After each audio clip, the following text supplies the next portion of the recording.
Do you have new audio thing? What do you New mean? things? Oh, New things? no, I didn't. New toys? I didn't set it Oh up my. yet. I'm so lazy and so bad. I am so sorry. Oh my gosh. I thought Okay. of that as I was sitting here. I was like, oh yeah, I should have done that. Yeah. All of our hard-earned podcast Patreon dollars It's like $10. just sitting in boxes. Which, to be fair, is probably how much I earned from this podcast. Nick, okay. So Nick.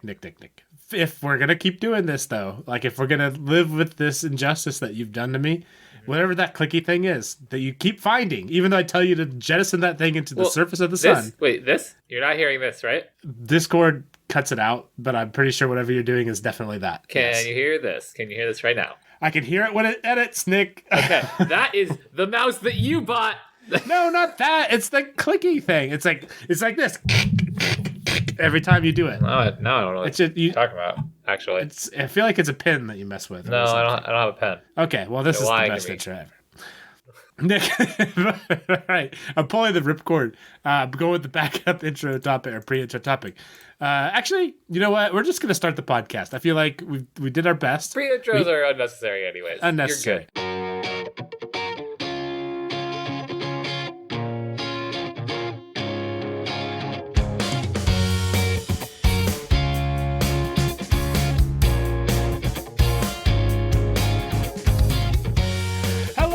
Welcome to the year we started a podcast. It's a podcast born Phoenix-like from the ashes of last year's podcast. I am oozing into this as your co-host, Jeff. I'm regretting choosing Secrets of the Uses as a year co-host Nick. Look, it's already April. I'm telling you, every time I say that, it's like a new month, and then eventually it'll be over. I feel like I said that, and I was like, we're going to have to choose a new one soon, and then April. It's far away. Time is weird. Time doesn't make sense. We'll get there. It's a flat circle. And anyways, this is our podcast. We're a couple of friends, half a continent apart. I live in the middle part. He lives on the west part. And we are coming together talking about some of the things that are fun and interesting and etc. to us. Nick, we have things. We have a list of things. None of them particularly deep. This is a chill vibes podcast is what this chill is. Vibes podcast. This is a kickback podcast. Yeah, as in the spirit of last year's podcast, it's dead and now ashes. But it's kind of part of us, though. It's the ashes that the Phoenix rose from that turned this one into a podcast, and it's all oozy and gross. It's sometimes we're gonna have to pay homage. You know what I mean? Speaking of oozy and gross, Nick, I played pickleball today. You ever play pickleball? I don't know what pickleball is. Wait, really? Yeah, those two words together don't do any. Don't. I mean, in all fairness, of all the names, you jam together pickle, which is first off, how do you feel about pickles? I feel pretty good about pickles. I'm not a pickle guy. I'm not a particularly pickle guy. Yeah. Okay. And then sports ball, that's not an uncommon thing. Most of them are a ball of some sort. Yeah, I've sometimes seen not ball. Often I assume. Do you think of them as that's particularly pickle-like though? Not many times. I've sometimes thought this guy's in a pickle when watching a baseball game, but that's not. Ooh, that's a thing. That's nothing, Jeff. That's actually nothing. Well, okay. I didn't expect to have to explain what pickleball is. I was mostly going to go a different direction, but I first have to tell you what pickleball is. If I don't know what it is, then okay. Our listeners are probably smarter than me, but someone out there in the world doesn't know what it is as well. Okay. Look at us. We're diving deeper than we thought. Already, the first skip of the rock was just a sinker right into the lake. Okay. Okay, Nick. So pickleball. How would I describe pickleball? It's like really big ping pong or that / really easier tennis.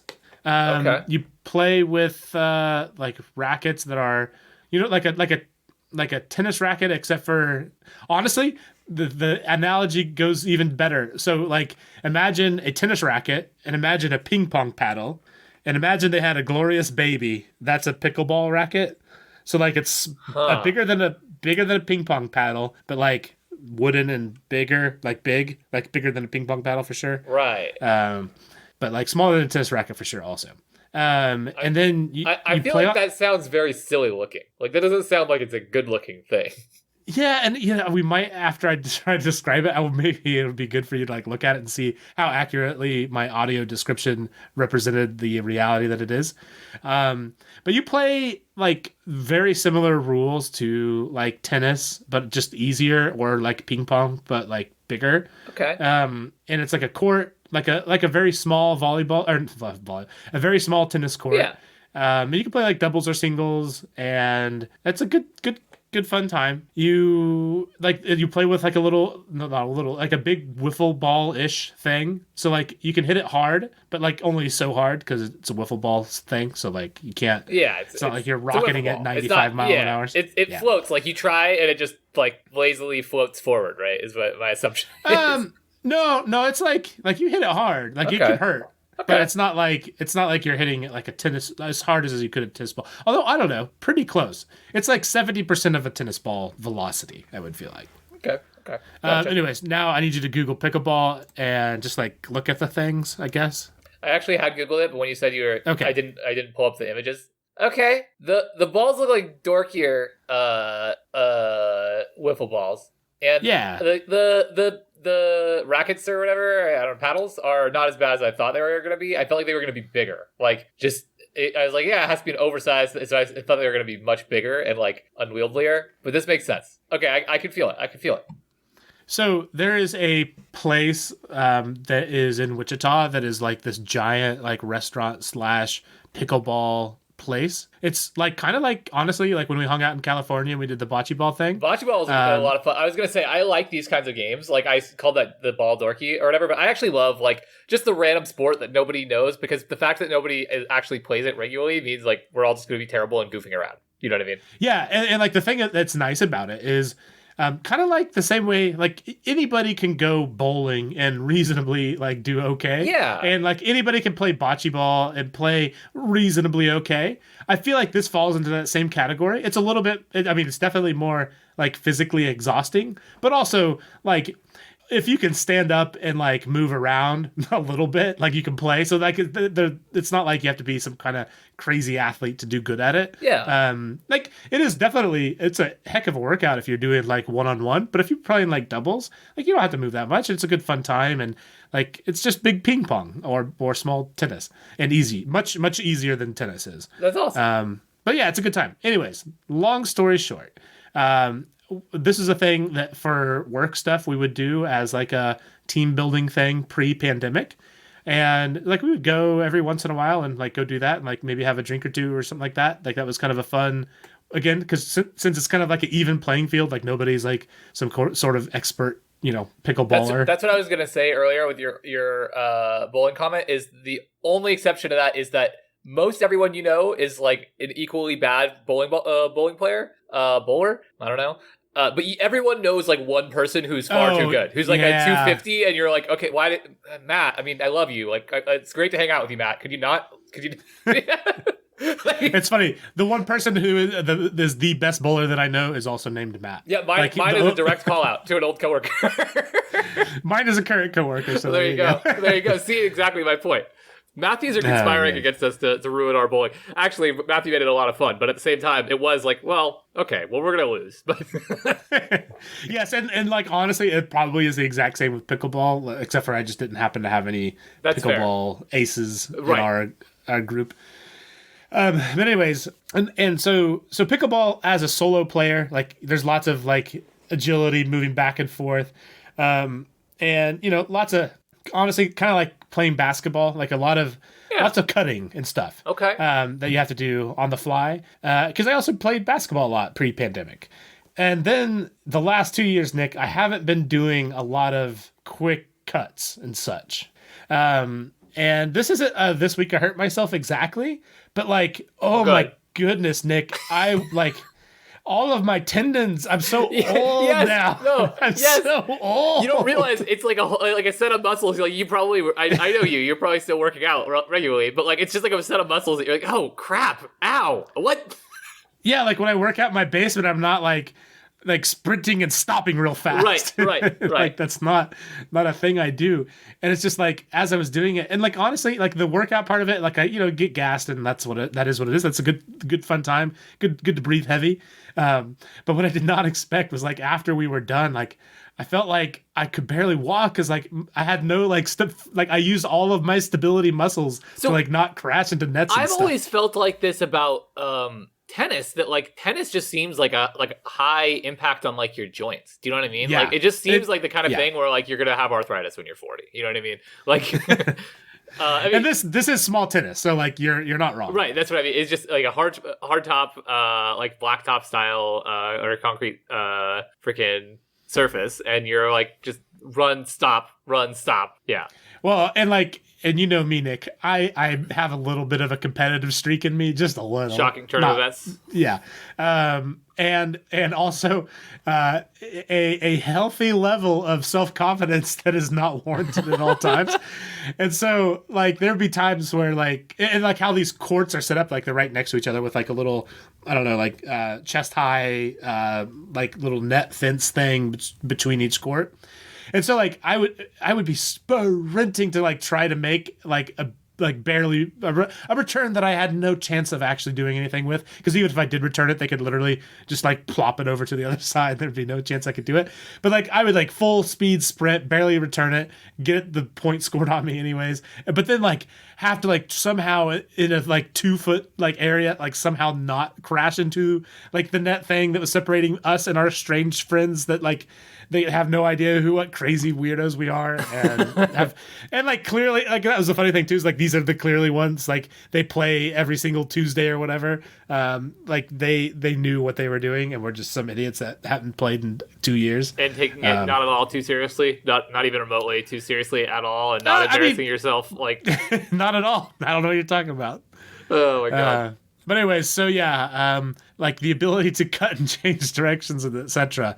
That's a learned muscle right there, and that has greatly atrophied from lack of doing any of that. It's also a different kind of cardio. Years. Like I'm sorry, I'm not trying to like drag this on too long or anything, but like I have always felt like, oh yeah, if I like go on, if I'm consistent about going to the gym and doing like a treadmill or a stationary bike, that's great.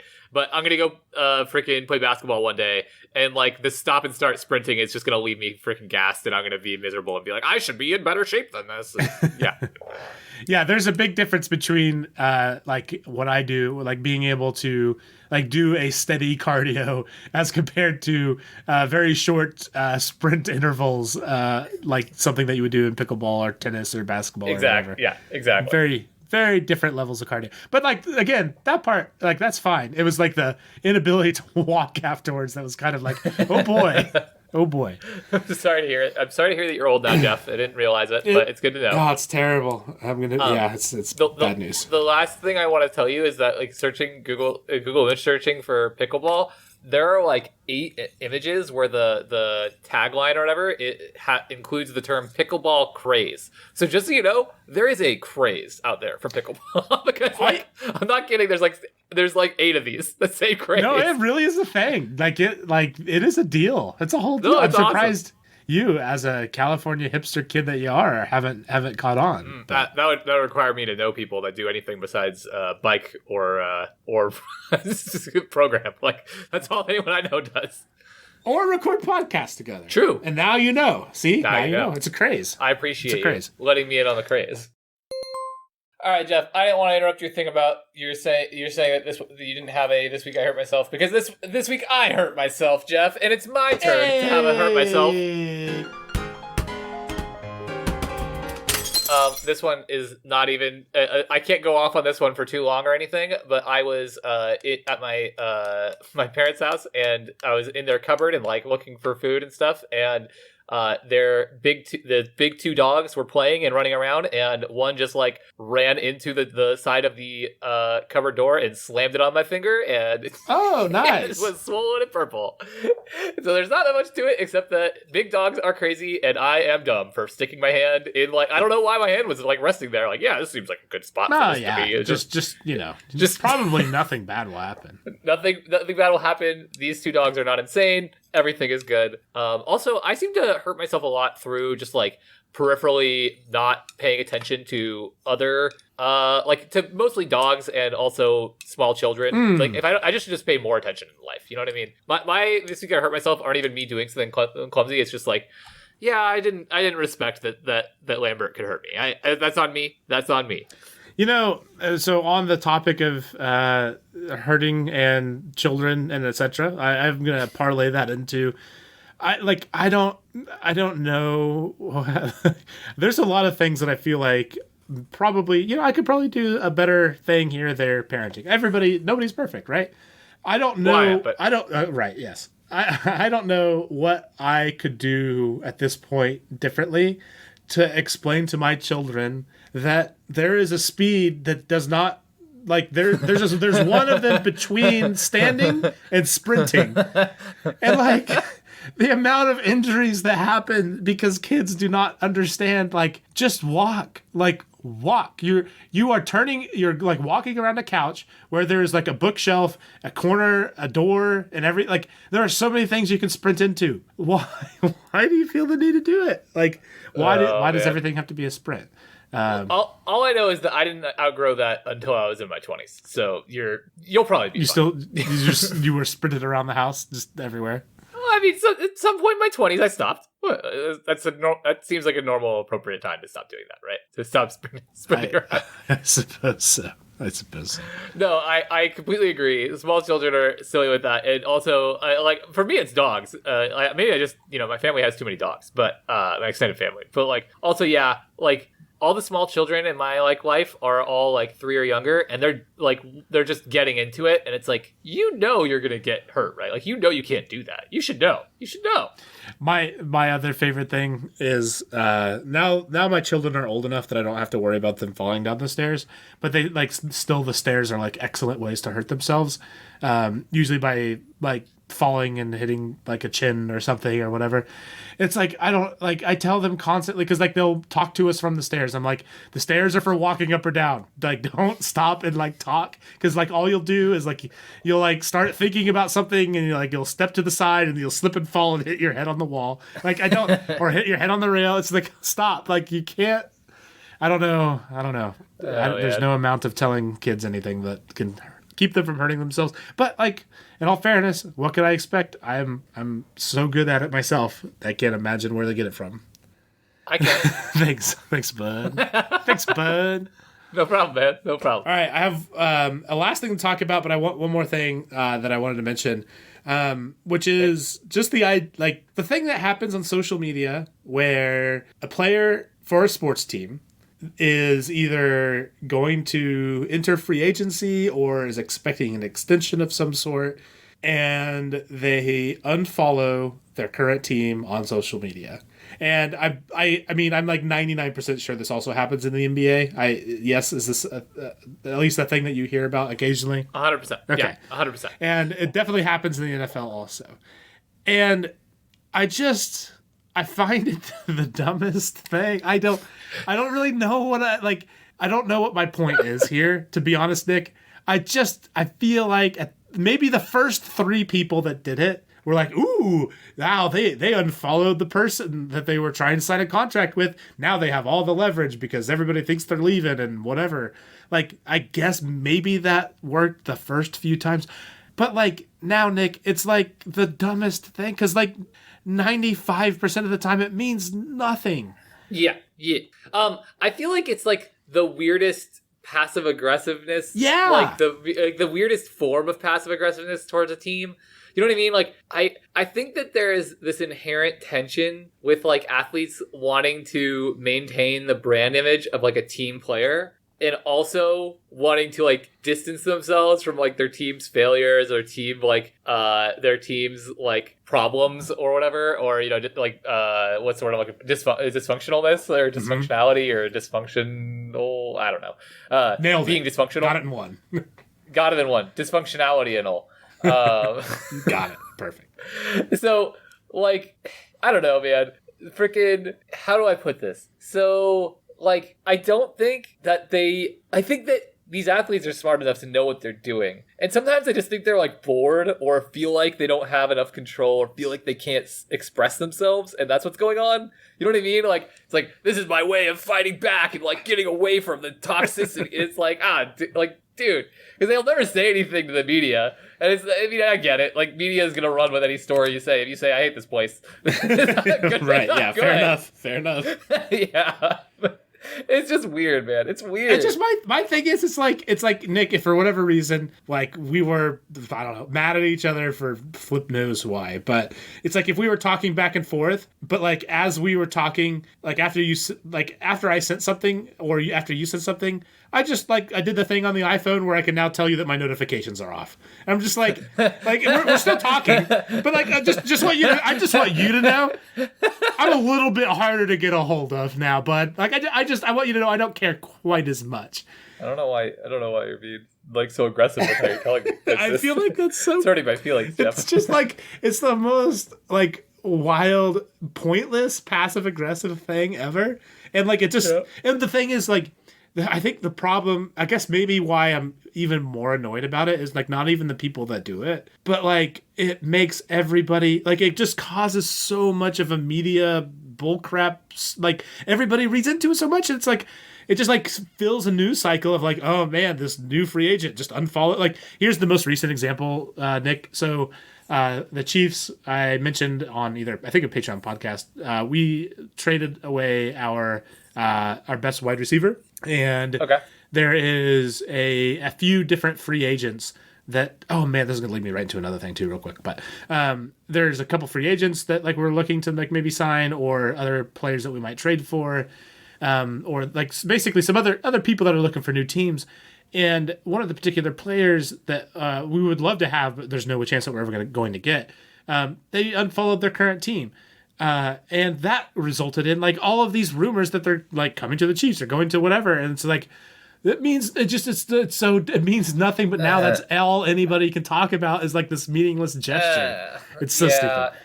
I don't know. Well, I think we do this. I think that we are like, I don't know if we're conditioned to do it or not, but I think we do this in like all walks of life where we focus on meaningless stuff because we think of it as like a signal for something more meaningful. And dude, it's just we definitely like our patterns as humans. That's for we sure. do. I look for meaning in something that's not there. I hate it. Okay, last thing that's on this before I dive into last thing. The other part of this that just also is really frustrating, and this is my own fault. Nick, I have Twitter on my phone that I don't really like use Twitter much, but I have not gone through and like turned off the notifications for Twitter, which is a thing that I cannot believe that like I have not done because this is ridiculous. But Twitter does some really like sneaky things where it will promote a tweet. And first off, it does two things that annoy me. One, it will say that a tweet just happened. Like it'll say now on the time for it, even if it was like 13 hours ago. And that is actually very annoying. It just feels dirty to me. It's like this thing just came through. Because if you get a text message and it's like, says 2 minutes ago, it was legitimately 2 minutes ago. If Twitter pops up, it's like now. It feels like it should be now, but it's not now. It's whenever it happened, but it just knows that if it says now, you'll click it. You're more likely to click it. So I don't like that. And then I don't like that. It doesn't make any sense. No, it's just gross. But it works. Mean. It gets me to freaking click on it, and I don't know why I haven't turned off the notifications yet. What's wrong with me, Nick? Which I literally. You live in 2022. The problem with you is that you live in 2022. If you go on, if you go on a long enough spiel, I will have Twitter notifications turned off because that annoys me. That I've now said it on the podcast. That is a terrible thing that I have. It's a very egregious thing that I've done. The other thing is, this is even grosser. It will, and this relates directly to the thing I just mentioned about that particular wide receiver that would be great if they went and played for the Chiefs, but will never ever happen in a million years. Literally, I have like certain things set up on my phone to block notifications during certain hours, but then like to turn that setting off. And when it turns off, then I can see like notifications from when I was gone, or like when those were turned off. And there were 3 different Twitter notifications of tweets confirming that like trade had happened or that signing had happened. And they're all fake. They're all just like fake NFL Twitter bullcrap.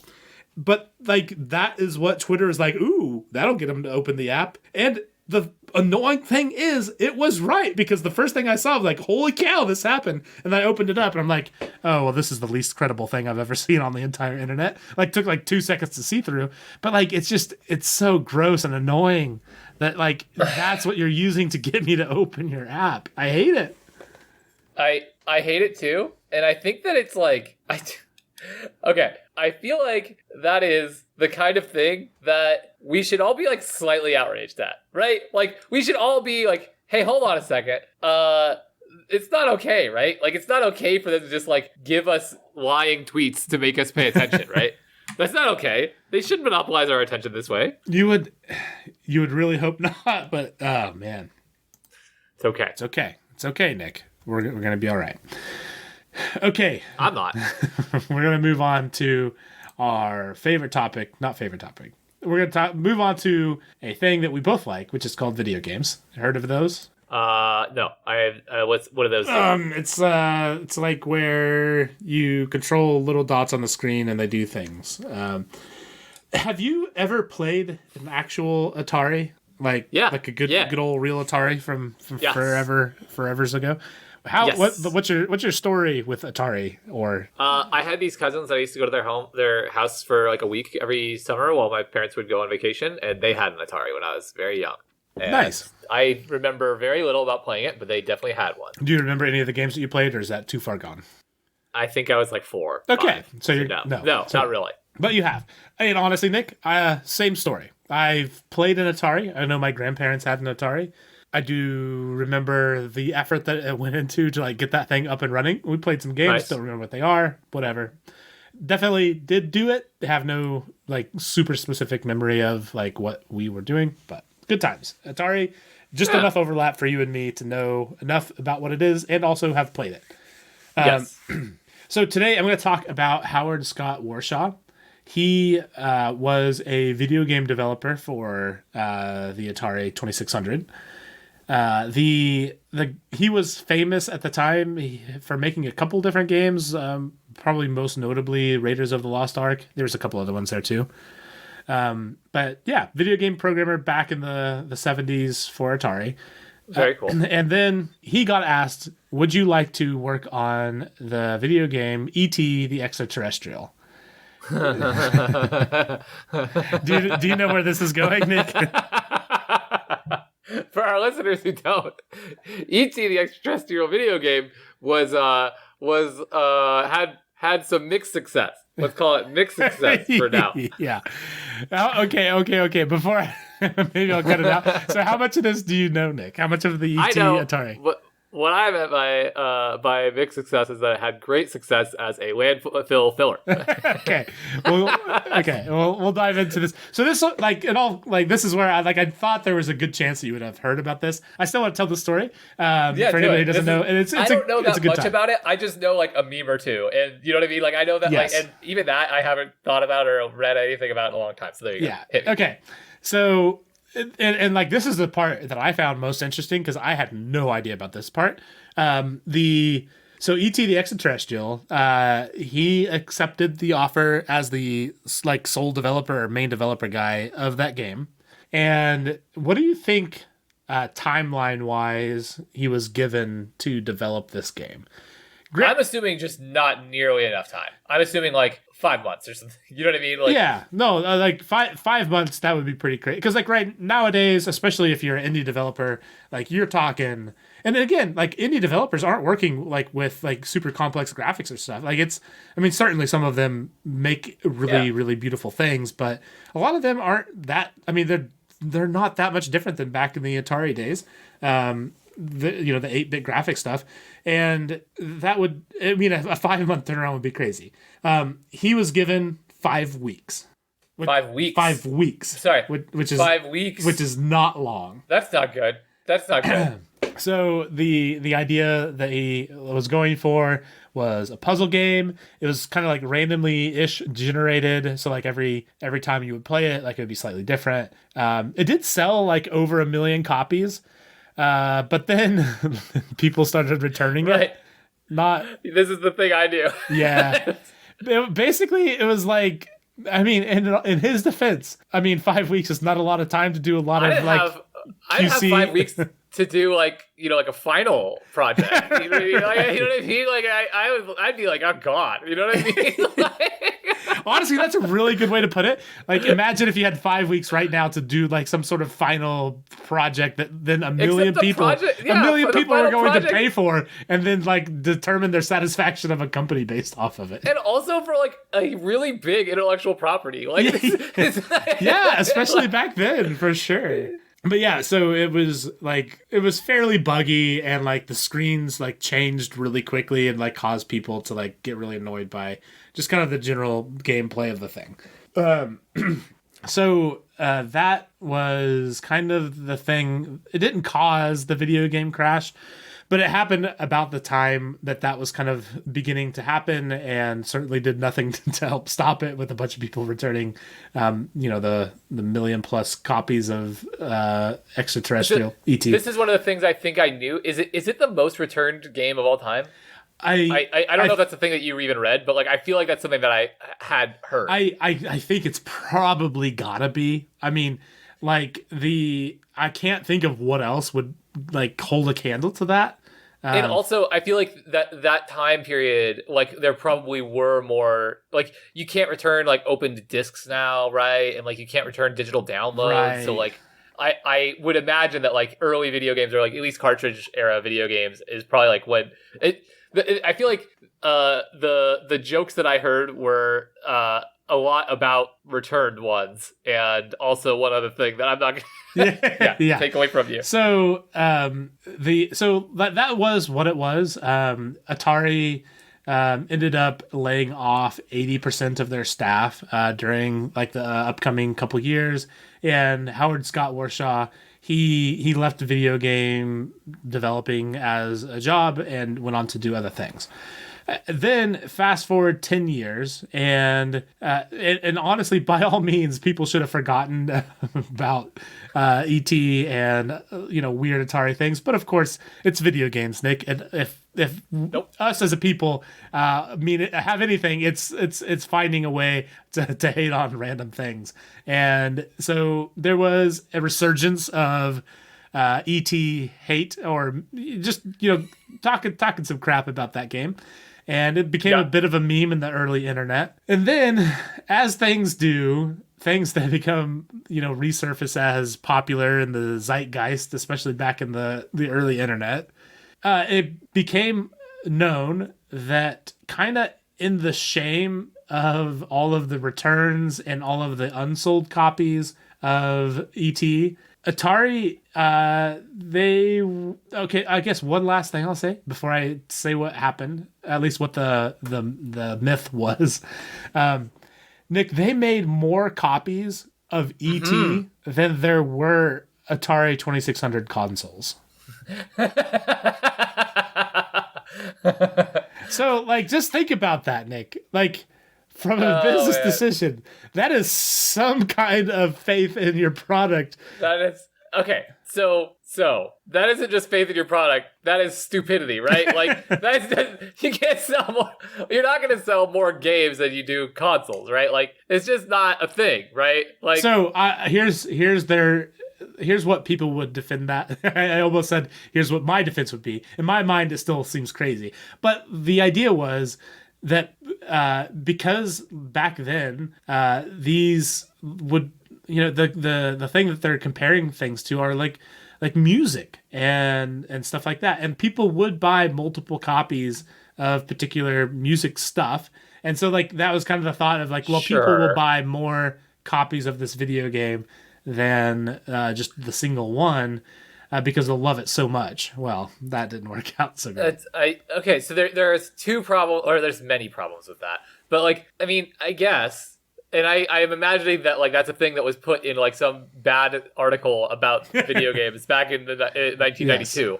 But like okay, great, but like yeah, you'd pay an extra $10 or $15 to buy a CD again because like you need a second one for your car and you don't want to have to haul your freaking disc thing around, or your your disc thing. Yeah, your disc thing. Yeah. No, what are those things called? Like, you know what I'm Your talking about? Discman? What are you talking about? No. Like the little Oh my, we are the so little showing binders our full age. of the little binders full of freaking not binders. God dang! How can I not do? How can I not tell you what I'm talking about? I know what you're talking about. The things that like zip closed and like you open them up and they have all the discs in them, all the CDs. So okay, I can have one for my room and one for my car, and then also your disc is gonna go bad, right? Like it can easily scratch and get ruined, or your Right. cassette tape could get ruined. Did this happen to a lot of people with their $40 video games? Like, I don't know how much the Atari game cost, but like, come on, I don't think that was a trend that people got. Like, oh man, everybody's buying lots of copies of Super Mario 64 or anything. You know what I mean? Like, I'm looking up now. Oh, $20 to $30. Okay, there you go. See, that makes makes much more sense because that is. I mean, honestly, that's scaled basically to what it is now. That's even more than what they are nowadays because that's probably $80, $90 in today's dollars. It became, you know, a bit of a disaster with all the return things, and then in the 90s became a bit of a meme, and then it surfaced that while Atari was going bankrupt during the video game crash, that they were, and like depending on where you read this from or like where you look, you might get varying stories, but I think it seemed to be that it was mostly out of shame that they did not want to like admit that they had a warehouse of all these games that they couldn't sell. And so they took it to a landfill. This is again, as the myth goes, they took it to a landfill, buried it 20 feet underground and poured concrete over it. That was the myth that like surfaced as a part of like the mythos that was Atari, and especially specifically around ET. ET, the game, was the one that everybody would talk about as the game that this happened to. Right. But oh my god, like that's when I said mixed success earlier, because I know you're gonna cut it. The thing that I heard of as mixed success is I heard it was excellent filler for a landfill. Yes, yes. So this would go on, and up until like let's fast forward to I think it was like 2013 or 14, like it really started to pick up steam to the extent that they got so like the actual site that was allegedly the place that this happened was out in New Mexico, and they got permission from the government to go to the landfill and dig in a single spot that allegedly a guy that was a part of the people that originally buried these knew where it was, so that they got like the permit or clearance or whatever to dig in a single spot. Like they couldn't like go digging, you know, turning New Mexico into a land of like something from the front of the Holes novel. Like they had to find a spot to dig, and that's what they had. And of course, Nick, anything that is old video game nostalgia, it brought with it just an entire crowd of people to go witness whether or not this old Atari just crazy cover up of all their unsold ET cartridges was really a real thing or not. As the internet does. I respect the internet a lot right now. No, and I do remember this, like originally, I didn't really like look into all the details behind it, but I do remember when this actually happened. It was pretty crazy. But yeah, so they went and they dug and they dug and they dug. They dug as much, like almost as far as they could with the equipment that they had. And they unearthed a Home Depot 5-gallon bucket first that they opened up. And in it, Nick, was a copy of E.T. They would continue to dig, Nick, and they would find all kinds of unsold Atari video games, especially though. Do we have a count of how many? There were million. They found like 900. 900. Okay. No, what? Not thousands, but 900. I mean, that's a lot of games though to find buried 20 feet underground, like 40 years later, 30 years later.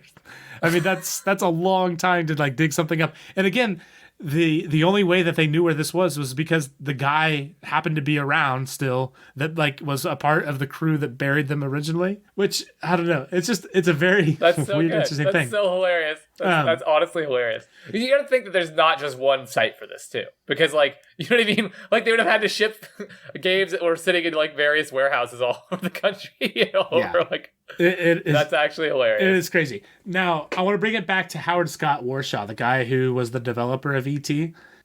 He has kind of like been around the video game scene off and on throughout the years.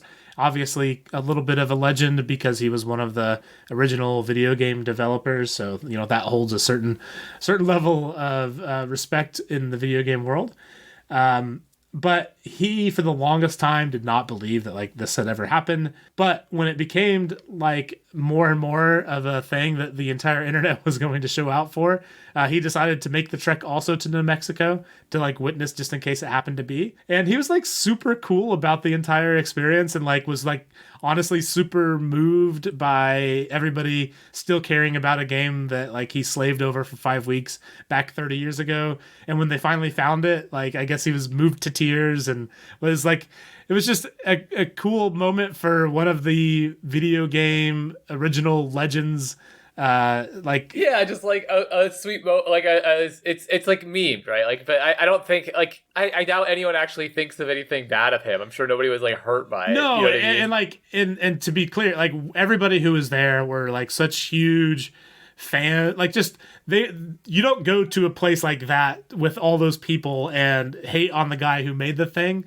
Like they're almost like they hold like a whole nother level of I don't really know what the right way to say that is, but like they're kind of like the central character of this entire thing, and and we're treated as such. So it was a really good experience, and really like there was no it's a video game from 30 something odd years ago.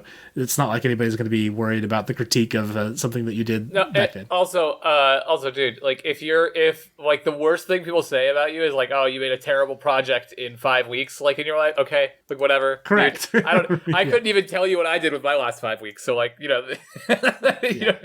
I've made 2 episodes of a podcast and 2 Patreon episodes, and so if that was held over my head for forever, I feel like I'd be like, okay, whatever. You guys are weird. Anyways, it's a fun story from a while back that I read into more and enjoyed listening to, so I wanted to kind of dust it off, dig it out of the landfill, and bring it back. So nope, it's a fun one. It's a very good one. All right, Nick. So let's wrap this bad boy up, bury it back in the landfill that we found it from. If you would like, you can, in the off weeks that we do not record, you can check out our Patreon only podcast, which is the year we started another podcast. You can check that out at patreon.com/TiWasap. You can also follow us at TiWasap on Twitter, Facebook, Instagram, TikTok, YouTube. And you can find all that at TiWasap.com. All right, Uzi Nick, thank you so much, sir, for potting with me. It's the worst nickname I've ever gotten. You're welcome, I think, but this has been the year we started the podcast. Thank you all for listening. Ba-da-ba. Wait. What if it was like Uzi Nick, like Uzi, the league player who's really good, and his name is Uzi, like UZI, not OOZI? I'm so proud of you, Nick. I'm so proud of you. Please tell me you were still recording that. Okay, good. Okay, I'm done. Test. Okay, go ahead.